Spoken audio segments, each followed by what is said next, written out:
మీరందరూ బాగున్నారా? ఈ గెచ్చమనే ఆశీర్వాదపు ఆధ్యాత్మికమైన కార్యక్రమంలో మరొకసారి మీ ముందు కలుసుకోవటానికి, మనల్ని కలపటానికి మహాదేవుడు ఈ కృపను అనుగ్రహించి ఉన్నాడు. గత మాసాలు దినాలు కాపాడి మనల్ని భద్రపరిచి మన ప్రయాణాలు మార్గాల్లో తోడుగా ఉండి మనల్ని నడిపించిన దేవునికి మహిమ కలుగునుగాక. ఈ దినము దేవుని వాక్యాన్ని ఈ కార్యక్రమంలో మనము ధ్యానించుకుందాము. దేవుని వాక్యము ద్వారా మనతో దేవుడు మాట్లాడుటకు ఆయన సిద్ధముగా ఉన్నారు. ప్రియులారా, ప్రార్థనాపూర్వకంగా ఈ వాక్యాన్ని, ఈ కార్యక్రమాన్ని మీరు విని విశ్వసించి హృదయాల్లో చేర్చుకున్నట్లయితే ఆశీర్వాదాలను మనం పొందుకుంటాం. దేవుని వాక్యముల నుండి ఈ దిన ధ్యాన వాక్యము యోహాను సువార్త 16వ అధ్యాయము 20వ వాక్య భాగాన్ని మనము చదువుకుందాం. మీరు ఏడ్చి ప్రలాపింతురు కానీ లోకము సంతోషించును, మీరు దుఃఖింతురు కానీ మీ దుఃఖం సంతోషమగునని మీతో నిత్యముగా చెప్పుచున్నాను. మీరు దుఃఖిస్తారు కానీ మీ దుఃఖము సంతోషమగునని నిశ్చయముగా మీతో చెప్పుచున్నాను. ప్రియులారా, ఈ దినము మన దుఃఖము సంతోషముగా మారును.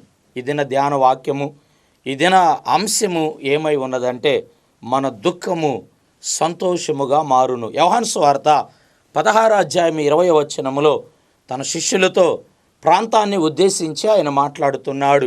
దేవుని వాక్యములో ఈ దినము నీ కుటుంబ పరిస్థితి, నీ హృదయంలో ఉన్న అవసరతలను ఎరిగి నీ జీవితంలో నువ్వు కృంగి ఉన్న కృంగుబాటును ఆయన గమనించి ప్రియులారా ఆయన మాట్లాడుతూ ఉన్నాడు. వాక్య భాగములో మీ దుఃఖము సంతోషముగా మారును. ఇదేంటండి? దేవుని వాక్యములో దుఃఖపడుతుంటే ఎవరైనా కృంగిపోతారు, దుఃఖములో కృషించిపోతారు, దుఃఖములో నలిగిపోతారు, దుఃఖములో బలహీనతలు ఎదురవుతాయి, దుఃఖములో నిరాశకు గురి అవుతారు. కానీ వాక్యముతో దేవుడు ఏమని మాట్లాడుతున్నాడంటే మీ దుఃఖము సంతోషముగా మారును అంటున్నాడు. ప్రియ సహోదరి, సహోదరుడా, యవనస్తుడా, యవనస్తురాలా, ఈ కార్యక్రమాన్ని వింటున్న దేవుని బిడలారా, ఏదో దుఃఖములో మీరు నలిగిపోతున్నారు. దేవుడు ఈరోజు మిమ్మల్ని ఉద్దేశించి కార్యక్రమం ద్వారా పరిశుద్ధాత్మ దేవుడు మాట్లాడుతున్నాడు. దేని విషయంలో దుఃఖపడుతున్నారో, దేని విషయంలో దుఃఖములో మీరు కుమిలిపోతున్నారో, ఏ విషయాలలో మీరు నలిగిపోతూ ఉన్నారో దేవుడు అంటున్నాడు కదా, మీ దుఃఖము సంతోషముగా మారును. దుఃఖము అలాగనే ఉంటుంది, ఆ దుఃఖాన్ని ఆయన తొలగించి అంటున్నాడు కదా, సంతోషాన్ని తీసుకొని వస్తానని. దేవుని వాక్యములో మనం చదువుకున్నప్పుడు ప్రియులారా, యెషయా గ్రంథములో 60వ అధ్యాయము 20వ వాక్య భాగంలో మనం చదువుకున్నప్పుడు ఈ విధంగా రాయబడుతూ ఉన్నది. మీ దుఃఖ దినములు సమాప్తమగును. మీ దుఃఖ దినాలు, మీరు కొనసాగుతున్న దినాలు పైకి బాగున్నారు కానీ, పైన మీరు బాగా నిలబడి ఉన్నారు కానీ, మీరు కొనసాగుతున్నారు కానీ మిత్రమా, మీ దినాలు ఎలా ఉన్నాయంటే దుఃఖ దినాలుగా ఉన్నాయి. మీరు దుఃఖపడుతున్నారు. వాక్యములో మీ దుఃఖము సంతోషమవును, సంతోషముగా మారును. ఇప్పటి వరకు, ఇంతవరకు ముందు జరిగిన దినాలు, మీ దినాలలో ఏ విషయాల్లో మీరు దుఃఖపడి కృంగిపోతున్నారో మీ దుఃఖం ప్రియులారా సమాప్తమగునని ప్రభువైన యేసు ఈ కార్యక్రమం ద్వారా వాక్య భాగంలో నుంచి మీతో మాట్లాడుతూ ఉన్నారు. ప్రియులారా, దేవుని వాక్యములో మీరు మీ దుఃఖ దినాలు సమాప్తమగును. మత్తయి సువార్తలో రాయబడిన మాట ప్రియులారా, దుఃఖపడుతున్న మీరు ధన్యులు, మీరు ఓదార్చబడదురని దేవుని వాక్యములో మనం చదువుకుంటూ ఉన్నాం. ఈ దినము మీరు దుఃఖపడుతున్నారు, దేవుడు అంటున్నాడు మీ దుఃఖము సంతోషముగా మారును. ఇదిగో మీరు దుఃఖపడుతున్నారు, మీ దినాలు దుఃఖ దినాలు సమాప్తమగును అంటున్నాడు.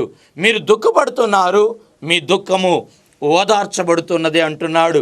దేని విషయంలో దుఃఖపడుతున్నావు? కన్నీరు కారుస్తున్నావు, వేదన పడుతున్నావు నా ప్రియ సహోదరి, సహోదరుడా.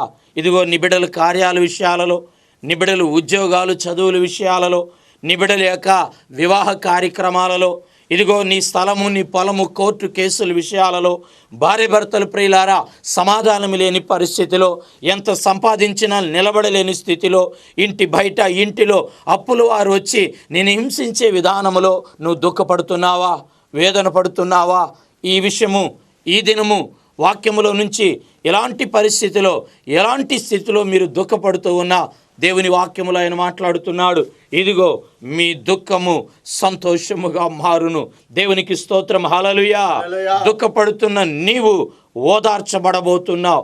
ఈ వాక్యాన్ని వింటున్న మీరు ఎలాగ నా దుఃఖము సంతోషంగా మారుతుంది, నా దుఃఖ దినాలు ఎలాగా సమాప్తమవుతుంది, నా దుఃఖములో నేను ఎలాగా ఓదార్పు పొందుతానని నువ్వు ఆలోచిస్తూ ఉన్నావు. దేవుడు ఈరోజు నీ దుఃఖ దినాలను తొలగించి సంతోషాన్ని ఆయన అనుగ్రహించబోతున్నాడు. 3 విధాల సంతోషము, 3 విధాల కార్యాలు, 3 విధాల ఆశీర్వాదాలను మీ కుటుంబాలకు దేవుడు ఈ గెత్సెమనే ఆశీర్వాదపు కార్యక్రమంలో ఆయన అనుగ్రహించునై ఉన్నాడు. వినండి మిత్రమా, సహోదరి, సహోదరుడా, మాటలు గమనియండి. దేవుడు నిన్నుద్దేశించి వాక్య భాగంలో మాట్లాడుతున్నాడు. నీ దుఃఖము సంతోషముగా మారును 1, 2 నీ దుఃఖ దినాలు సమాప్తములగును, 3 నీ దుఃఖములో నీవు ఓదార్చబడుతూ. ఎలాగ ఓదార్చబడతాము, ఎలా దినాలు సమాప్తమవుతాయి, ఎలా దుఃఖము సంతోషమవుతుందంటే ఆయన 3 సంతోషాన్ని, 3 ఆశీర్వాదాలను, 3 కార్యాలను ఈరోజు నెరవేర్చబోతున్నావు. నువ్వు ఎన్నో కార్యాల కొరకు ఎదురు చూస్తున్నావు.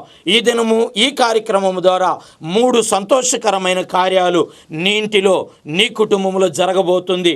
నాతోటి దైవ సేవకుడా, నీ సంఘములో ఇదిగో మీ యొక్క విశ్వాసుల మధ్య దేవుడు 3 సంతోషమైన కార్యక్రమాలను, ఆశీర్వాదాలను ఆయన నెరవేర్చబోతున్నాడు.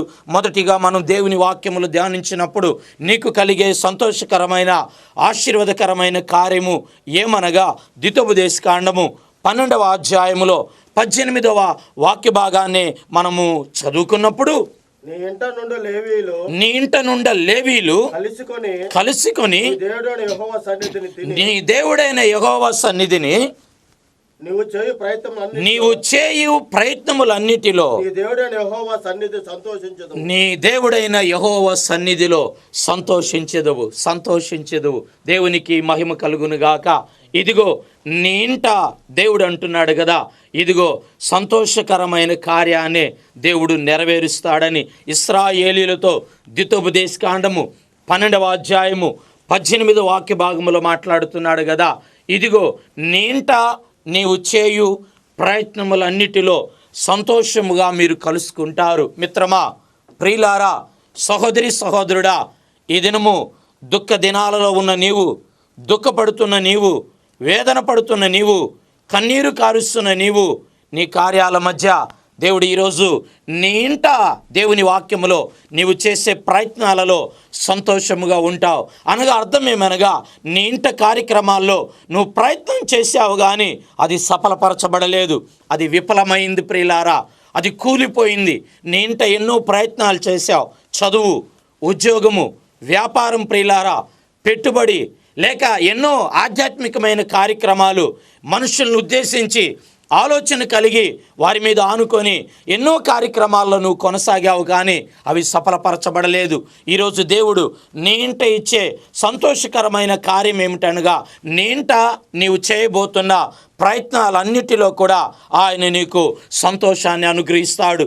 ఇప్పటి వరకు నీ ఇంట అంత నష్టము, అన్ని కీడు, అన్ని అపజయాలు, అన్నీ నీ జీవితంలో నలుగుబాటులో నువ్వు కృంగి ఉన్నావు. సహోదరి, సహోదరుడా, ఇదనము దేవుడు నీ ఇంట నువ్వు ఏ ప్రయత్నం చేసినా దేవుడు అది సంతోషకరంగా నెరవేర్చబోతున్నావు.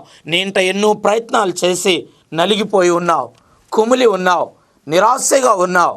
ఈ సంవత్సరం, ఈ మాసం, ఈ వారం, ఈరోజు ఈ కార్యక్రమం ద్వారా దేవుడు నీ ఇంట ఏదో ఒక సంతోషకరమైన కార్యాన్ని నెరవేర్చబోతున్నాడు. నీ ఇంట నువ్వు చేసిన ప్రయత్నాల్లో ఆయన ఆశీర్వాదకరంగా ఆయన కొనసాగించబోతున్నాడు. ఎన్నో ప్రయత్నాలు చేసి నువ్వు ఆగిపోయావు సహోదరి, సహోదరుడా. దేవుడి కార్యక్రమం ద్వారా నీ ఇంట నీవు చేయబోతున్న ప్రయత్నము ప్రభువైన యేసుక్రీస్తు వారు ఆయన సంతోషాన్నే ఆయన అనుగ్రహించబోతున్నాడు. నీ ఇంట దుఃఖము, మీ బిడ్డల మధ్య కన్నీరు, భార్య భర్తల మధ్య అసమాధానం, ఆలోచన లేని పరిస్థితిలో నీవు దుఃఖపడుతూ నిరాశగా ఉన్నావు. పైకి బాగున్నావు కానీ లోపల వేదనతో కృంగిపోతున్నా నా ప్రియ సహోదరి, సహోదరుడా, ఈ దినము దేవుని వాక్యములో దేవుడు నీకిచ్చే సంతోషకరమైన ఆశీర్వాదము, నీ ఇంట నీవు చేయబోతున్న ప్రయత్నాలలో నీవు సంతోషముగా కొనసాగబోతున్నావు. బైబిల్ గ్రంథములో దేవుని వాక్యములో మనం చదువుకున్నప్పుడు ప్రియులారా, జక్కయ్య ఇంట సంతోషాన్ని మనం చూస్తాం. అది రక్షణతో కూడిన సంతోషము. చెరసాల నాయకుని ఇంటిలో సంతోషము, ఆనందమును చూస్తాం. అతడు హాని చేసుకోవాలనుకున్నాడు. చెరసాల నాయకుడు, వారు ఖైదీలు పారిపోయారు, ఇదిగో నా ఉద్యోగం పోతుంది, నన్ను చంపేస్తారు, నా కుటుంబం పతనమైపోయిద్ది, నన్ను నేను హాని చేసుకుంటాను అని తాను హింసలకు పాలవకుండా తాను హాని చేసుకోవాలనుకున్నాడు తన ఇంట. కానీ హాని కలగలేదు.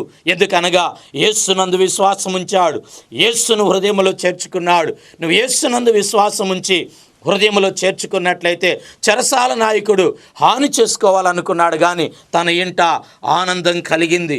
ఏదో నీ ఇంట హాని కలుగుతుంది, నీ ఇంట శాపానికి గురి అవుతున్నావు, నీ ఇంట అన్ని నష్టాలే కలుగుతున్నాయి.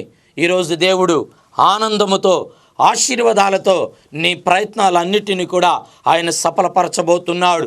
ఎన్నో సంవత్సరాల నుండి విసికి నిరాశగా ఉన్న నా ప్రియ సహోదరి సహోదరుడా, నింట నీవు చేయబోతున్న ప్రయత్నాలలో దేవుడు ఆశీర్వాదం అనగా సంతోషకరమైన ఆశీర్వాదాన్ని ఇవ్వబోతున్నాడు. రెండవది, నీ దుఃఖము సంతోషముగా, నీ దుఃఖ దినాలు సమాప్తము. నీ దుఃఖములో నువ్వు ఓదార్చబడటం ఎలాగంటే ప్రియులారా, రెండవ ఆశీర్వాదాన్ని మనం చూసినప్పుడు అపోస్తుల కార్యములు 5వ అధ్యాయము 41వ వాక్య భాగములో మనం చదువుకున్నప్పుడు, ఆ నామము కొరకు అవమానము పొందుటకు పాత్రులని ఎంచబడినందున వారు సంతోషించుచు. దేవునికి మహిమ కలుగును గాక. ప్రియులారా, ఇక్కడ అపోస్తలులు స్వార్థ ప్రకటించటానికి, సంఘాలను కట్టడానికి, ఇదిగో దేవుని పని పరిచర్య చేయటానికి వారు ముందుకు వెళ్తున్నప్పుడు వారి మీదకి శ్రమలు, కష్టాలు, అవమానాలు, ఆటుపోటులు వచ్చి ఉన్నవి.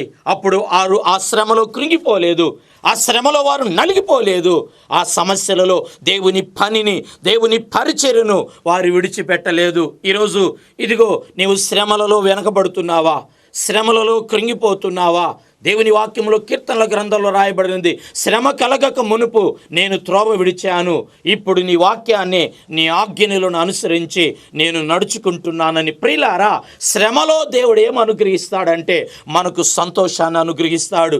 ఈరోజు నువ్వు శ్రమలో కృంగిపోతున్నావు, శ్రమల్లో వెనకబడిపోతున్నావు, శ్రమలలో అవమానాలు, అపజయాలు నీ జీవితంలో ఎదురవుతున్నాయి. కారణం ఏమనగా శ్రమలో కృంగిపోయి శ్రమలో వెనకంజి వేస్తున్నావు. కానీ ఇక్కడ అపోస్తలులు ప్రియులారా, శ్రమలో వారు సంతోషపడుతున్నారు. అనగా మనము శ్రమ పడినప్పుడు మన శ్రమలలో దేవుడు ఇచ్చే ఆశీర్వాదము రెండవది ఏమై ఉన్నదనగా సంతోషాన్ని అనుగ్రహిస్తున్నావు. ఈ శ్రమ నన్ను కృంగదీస్తుంది, ఈ శ్రమ నేను అవమాన పాలవుతున్నాను, ఈ శ్రమలో నేను తట్టుకోలేకపోతున్నాను, ఈ శ్రమలలో నేను నిలబడలేనని వాపోతున్న మిత్రమా, సహోదరి సహోదరుడా, శ్రమలలో దేవుడు సంతోషాన్ని ఇవ్వబోతున్నాడు. శ్రమలలో నీవు వెనకంజి వేస్తున్నావేమో. ఆది అపోస్తలులు వారి శ్రమలలో వారు విడిచిపెట్టలేదు దేవుని పనిని, దేవుని పరిచర్యను. నీ పరిచర్య మీద, నీ సేవ మీద, నీ సంఘం మీద, నువ్వు తలపెట్టి పూనుకుంటున్న పనుల మీద ఇదిగో శ్రమల పాలై ఉన్నావు. దేవుడు అంటున్నాడు, నీ మీద ఉన్న శ్రమలు, నీ సంఘం మీద ఉన్న శ్రమలు, ఇదిగో నీ సేవ మీద ఉన్న శ్రమలను ఆయన సంతోషముగా మార్చబోతున్నాడు. దేవుని వాక్యములో మనం చదువుకున్నప్పుడు ప్రియులారా, పరిశుద్ధమైన బైబిల్ గ్రంథములో ఏబు గ్రంథం 14వ అధ్యాయము 1వ వచనములో, స్త్రీ కనిన నరుడు కొద్ది దినములు ఏమవుతాడంటే వారు శ్రమ నొందుతాడని వాక్యంలో మనము చదువుకుంటున్నాం. ఏబు అదే 5వ అధ్యాయము 6-7 వచనాల్లో ప్రియులారా, మానవుడు పుట్టినది శ్రమ అనుభవానికి అని మనం చూస్తూ ఉన్నాం. శ్రమలు కలుగుతాయి, అవమానాలు వస్తాయి, నిందలు వస్తాయి. మత్తయి సువార్తలో రాయబడిన మాట ప్రియులారా, నా నామము నిమిత్తము ఏమంటున్నాడంటే వాక్య భాగములో ప్రియులారా, మీరు శ్రమ పడినప్పుడు, శ్రమ నొందినప్పుడు, అనగా మనుషులు హింసించి మిమ్మల్ని నిందించి చెడ్డ మాటలు పలికినప్పుడు మీరు ధన్యులు, మీ పరలోకము అదిగో ఫలము అధికమగును అంటున్నాడు. శ్రమల్లో కృంగిపోతానేమో, శ్రమల్లో సేవ చేయలేనేమో, శ్రమల్లో పారిపోతానేమో, ఈ శ్రమలు నాకు కీడును అవమానమును తెస్తుందేమోనని వాపోతూ మీరున్నట్లయితే దేవుని వాక్యములో ఈరోజు ప్రియులారా, శ్రమలలో దేవుడు ఆశీర్వాదాలు ఇచ్చేవాడు.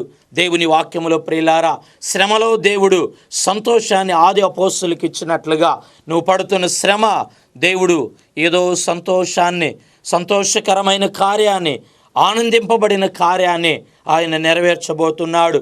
శ్రమలో నిన్ను విడిచారా? శ్రమలో నువ్వు కూరుకుపోయావా? శ్రమలలో తట్టుకోలేని పరిస్థితిలో ఉన్నావా? కన్నీరు మున్నీరుగా ఉన్నావా? సహోదరి సహోదరుడా, దేవుని వాక్యం ఈరోజు సూటిగా మాట్లాడుతుంది. నీ శ్రమలో నీవు సంతోషాన్ని అనుభవించబోతూ ఉన్నావు. బైబిల్లో మనం చదివినప్పుడు మొదటి పేతురు పత్రికలో చదువుదామండి. మొదటి పేతురు పత్రిక 5వ అధ్యాయంలో 10వ వాక్యాన్ని మనం చదువుకున్నప్పుడు, తన నిత్య మహిమకు క్రీస్తునందు మిమ్మల్ని పిలిచిన సర్వకృపానిధియగు దేవుడు కొంచెము కాలము మీరు శ్రమపడిన పిమ్మట తానే మిమ్మును పూర్ణులుగా చేసి స్థిరపరిచి బలపరచును. మహిమ కలుగును గాక. ప్రియులారా, దేవుడు ఈరోజు నీ శ్రమలో నువ్వు తట్టుకోలేక కూలిపోతానేమో, శ్రమలో నేను పడిపోతానేమో, శ్రమలో తిరిగి లెగవలేనేమో, నా పరిస్థితి ప్రభావాలు ఇంతేనని వాపోతూ ఉన్నట్లయితే ఈరోజు దేవుడు నీతో మాట్లాడుతున్నాడు. కొంచెము కాలమే శ్రమ, కొద్ది కాలమే శ్రమ. తోటి దైవజనమ, దైవ సేవకుడా, నీ సేవ మీద, నీ పరిచర్య మీద, నీకున్న ఆర్థిక పరిస్థితి, నీకున్న శోధన శ్రమలు, నీ ఇంటి మీదకి వస్తున్న సమస్యలు, చిక్కులు కొంచెము కాలమే. అది టీవీ కార్యక్రమం కాలములోనే దేవుడు ప్రియులారా ఆయన తొలగించబోతున్నాడు. శ్రమలలో విడుదల కలగబోతున్నాయి. ఆయన నిన్ను స్థిరపరిచి సంపూర్ణంగా బలపరచబోతున్నాడు. చూడండి, వినండి దేవుని వాక్యాన్ని. ఆయన దుఃఖములో ప్రియులారా, వేదనలో, ఆయన శ్రమలలో ఆయన ఏం అనుగ్రహిస్తాడంటే, రెండవది ఆయన సంతోషాన్ని ఆయన అనుగ్రహిస్తాడు. దేవుని వాక్యములో చదువుకున్నప్పుడు ఆది అపోస్తులు దేవుని నామము నిమిత్తము, సువార్త పరిచర్య నిమిత్తం ప్రియులారా, దేవుని పని నిమిత్తము వారు శ్రమపరచబడ్డారు, అవమానపరచబడ్డారు. నీవు నీ కుటుంబం నిమిత్తమై, నీ యొక్క బిడ్డల నిమిత్తమై, నీ కుటుంబ కార్యాల నిమిత్తమై నువ్వు శ్రమపడి నువ్వు అవమానపడుతున్నావు. కానీ దేవుని నిమిత్తమై, స్వార్థ నిమిత్తమై, సంఘాలు కట్టే నిమిత్తమై, స్వార్థ ప్రకటన నిమిత్తమై నువ్వు శ్రమ పడుతున్నావా? ఇదిగో దేవుని వాక్యములు అందరూ తమ సొంత కార్యాలు చూసుకొనుచున్నారు. యేసుక్రీస్తు వారి కార్యాలు ఎవరు చూడటం లేదు. మిత్రమా, ప్రియులారా, దేవుని నిమిత్తము శ్రమపడండి, దేవుని నిమిత్తం మీరు కన్నీరు కార్చండి, దుఃఖపడండి. వాక్యములో మనం చదువుకుంటున్నాం, మీ దుఃఖము సంతోషముగా మారును, సంతోషముగా మారును. రెండవ ప్రియులారా, సంతోషకరమైనది ఏమిటంటే, శ్రమలలో, అవమానాలలో ఆయన సంతోషాన్ని ఇవ్వబోతున్నాడు. నేను దీవించబడి సేవ అభివృద్ధి పరచబడటానికి ముందు నా జీవితంలో కూడా నేను ఎన్నో శ్రమలను, అవమానాలను, కష్టాలను నా జీవితంలో ఎదుర్కొన్నాను. ఆర్థికపరమైన ఇబ్బందుల్లో, శారీరకమైన బలహీనతల్లో, కుటుంబ వ్యవస్థలో, బిడల మధ్యలో నలిగిపోయి సేవా పరిచర్యలో నా జీవితంలో తట్టుకోలేని పరిస్థితులు, సంభవాలు ఎన్నో ఎదురైనాయి. అయితే ప్రియులారా, దేవుని నిమిత్తమై, పరిచర్య నిమిత్తమై శ్రమలలో ఎదుర్కొని అలాగే నిలబడినప్పుడు ఈరోజు శ్రమలను, అవమానాలను నా దేవుడు నా జీవితంలో సంతోషకరంగా, ఆశీర్వాదకరంగా మార్చాడు. నా జీవితంలో మార్చిన దేవుడు మీ జీవితాల్లో మార్చబోతున్నాడు. మీ జీవితాల్లో ఆయన అనుగ్రహించబోతున్నాడు. నాతోటి దైవ సేవకులారా, దేవుని బిడలారా, ఈ దినము శ్రమల మధ్య, అవమానాల మధ్య ఆయన సంతోషాన్ని, ఒకటి నీంట నీవు చేయు ప్రయత్నాల్లో, రెండు దేవుని వాక్యములు మనం చదువుకున్న శ్రమలలో, అవమానాలలో ఆయన సంతోషాన్ని ఆయన అనుగ్రహించేవాడై ఉన్నాడు. మూడవదిగా దేవుని వాక్యములు మనం చదువుకున్నప్పుడు ఆయన ప్రియులారా, మన దుఃఖము సంతోషముగా మారును, మీ దుఃఖ దినాలు సమాప్తమగును. ఆయన మూడవదిగా, ఇదిగో దుఃఖపడుతున్న మీరు ఓదార్చబడుదురు. అయితే ఎలాగంటే, నీంట నీవు చేయ ప్రయత్నాల్లో నెంబర్ 1 మొదటిగా సంతోషము, 2 శ్రమలు, అవమానాల మధ్య ఆయన సంతోషకరమైన కార్యాన్ని నెరవేర్చబోతున్నాడు. మూడవదిగా ప్రియులారా, ఆయన నీకు కలుగజేయబోతున్న సంతోషకరమైన ఆశీర్వాదం ఏమిటంటే, కీర్తన గ్రంథంలోనికి వద్దాం ప్రియులారా. 126వ కీర్తన 5-6 వచనాలను మనం చదివినప్పుడు, కన్నీళ్లు విడిచుచు విత్తువాడు సంతోష గానముతో పంట కోసెదరు. చూశారండి, కన్నీళ్లు విడిచుచు విత్తువాడు సంతోష గానములతో పంటను దేవుని వాక్యములో కోసెదరు అంటున్నాడు. మూడవ ఆశీర్వాదం ఏమిటంటే ప్రియులారా, దేవుని వాక్యములో నీవు దుఃఖపడుతున్నావు, కష్టపడుతున్నావు, కన్నీరు మున్నీరుగా ఉన్నావు అంటున్నాడు. మూడవది, నీ కష్టానికి ప్రతిఫలం ఇచ్చి నీకు సంతోషాన్ని ఇవ్వబోతున్నాడు. వినండి, అర్థం చేసుకోండి, హృదయంలో చేర్చుకోండి మిత్రమా. ఈ కార్యక్రమం ద్వారా, గెచ్చమని ఆశీర్వాదపు కార్యక్రమం ద్వారా దేవుడు 3 ఆశీర్వాదాలతో ఈ కార్యక్రమం ద్వారా నీ ఇంటికి వచ్చి ఉన్నాడు. నీ దుఃఖం సంతోషముగా మారేది ఎలాగ అంటే, ఒకటి, నీ ఇంట నీవు చేసే ప్రయత్నాల్లో దేవుడు సఫలపరిచి నీకు సంతోషం ఇవ్వబోతున్నాడు. ఏ కార్యము నువ్వు ప్రయత్నం చేస్తున్నావో అది సంతోషము. 2, శ్రమలు అవమానాల మధ్య అపొస్తలుల కార్యం 5:41 చదివాము, సంతోషించారు, సంతోషాన్ని అనుభవించారు. 3వది ప్రియులారా, కీర్తన 126 5-6 వచనాల్లో కష్టానికి ప్రతిఫలం అంటున్నాడు. కన్నీళ్లు విడిచిచు విత్తువాడు సంతోషగానముతో పంట కోసెదరు, పిడికిలి విత్తనము చేత పట్టుకొని ఏడ్చుచుపో విత్తువాడు సంతోషగానము చేయుచు పానలను మోసుకొని వస్తారంట. నువ్వు కన్నీరు విడుస్తూ విత్తావు, కన్నీరు కార్చి ప్రార్థించావు, కన్నీటితో ఉపవాసాలు ఉన్నావు, కన్నీటితో పెట్టుబడి పెట్టావు, కన్నీటితో నువ్వు ప్రయాసపడ్డావు, కానీ నీకు ప్రతిఫలం లేదు. నీ ప్రయాసం వ్యర్థపరచబడింది. దేవుడు ఈరోజు తన శక్తితో, పరిశుద్ధాత్మతో నీతో మాట్లాడుతూ ఉన్నాడు. మిత్రమా, ప్రియులారా, దేవుని వాక్యములో నుండి నీ కష్టానికి ఆయన ప్రతిఫలం ఇచ్చి ఆయన సంతోషాన్ని అనుగ్రహించబోతున్నాడు. కన్నీళ్లు విడిచిచు విత్తువాడు సంతోషగానములతో పంటను కోస్తారు. నువ్వు కన్నీటితో విత్తావు, సంతోషముతో పనలు కొయ్యబోతున్నావు. కొద్దిగే ధనం ఉంది మీ చేతిలో, చదువుకు సరిపోదు, పెళ్ళికి సరిపోదు, ఉద్యోగానికి సరిపోదు, ఇల్లు కట్టడానికి సరిపోదు, ఇంటి పరిస్థితి ప్రభావాలకి నీ జీతము, నీ కూలి సరిపోవట్లేదు. అయితే దేవుడు అంటున్నాడు కదా, నువ్వు పంటను కోస్తావు, నువ్వు మోస్తావు, ఆశీర్వాదాన్ని మోయబోతూ ఉన్నావు. నిన్ను తలగా చేస్తానన్నాడు. అనగా నీ తల మీద, నీ ఇంటి మీద దేవుడు తన ఆశీర్వాదమును, తన దైవికమైన ప్రసన్నతతో నింపబోతున్నాడు. దేవుడు తన శక్తి, పరిశుద్ధాత్మతో, దైవికమైన ప్రసన్నత, ఆశీర్వాదముతో ఆయన అభిషేకించబోతున్నాడు. కన్నీరు కారుస్తున్న నా ప్రియ సహోదరి సహోదరుడా, దేవుని వాక్యములో మనం చూస్తూ ఉన్నాం. ఇశ్రాయేలీలకంట ఆయన ద్వితోపదేశకాండం 8:18 ఇశ్రాయేలీలకు సామర్థ్యమును కలుగు చేసెను అంటాడు. రూతు, నయోమిలు ప్రియులారా తిరిగి వచ్చి బోయాజు యొక్క పొలములో వారు కష్టపడినప్పుడు వారి కష్టానికి ప్రతిఫలం ఇచ్చాడంట. రెక్కల చాటున నీడ ఇచ్చారు. మిత్రమా, ప్రియులారా, 3వది నువ్వు సంతోషించే కార్యము, ఆశీర్వాదం ఏమిటంటే నీ కష్టానికి ప్రతిఫలం ఇవ్వబోతున్నాడు.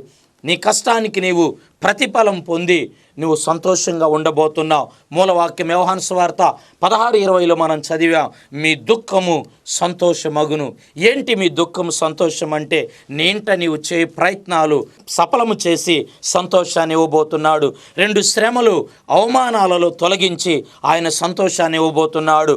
3 నీ కష్టానికి ప్రతిఫలం ఇచ్చి ఆయన సంతోషం ఇవ్వబోతున్నాడు. ఈ 3 ఆశీర్వాదాలు మీ కుటుంబాలకు అనుగ్రహింపబడునుగాక. తలలోంచినట్లయితే ప్రార్థన చేసుకుందాం.